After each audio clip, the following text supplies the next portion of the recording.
হুই, আমি সুনিতা। আজকে নতুন একটা জিনিস বানাচ্ছি। আসলে আমি যে জিনিসটা বানাচ্ছি সেটা পুরানো হলেও অনেকের কাছে পুরানো, কিন্তু আমার কাছে এটা নতুন একটা জিনিস। যেহেতু আমি এটা প্রথমবার বানাচ্ছি, তাই খুব উৎসাহিত ছিলাম। এটাকে তো আমি বহু নামেই জানি, কিন্তু এটাকে আসলে কি বলে সেটা আপনারা জেনে থাকলে আমাকে জানাবেন। প্রথমেই কিছু সুতো নিয়ে নিয়েছি বিভিন্ন কালারের, আর সেগুলোকে সমান একটা মাপের কেটে নিয়েছি। তারপর তিনটে করে নিয়ে আলাদা আলাদাভাবে বিনুনি করে নিয়েছি, আর নিচের দিকটাতে একটু সুতো দিয়ে বেঁধে নিয়েছিলাম যাতে খুলে না যায়।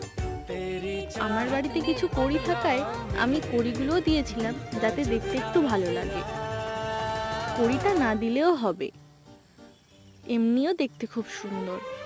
আর পরের ভিডিওতে আমি দেখাবো এটা মাথায় পড়লে কেমন লাগে।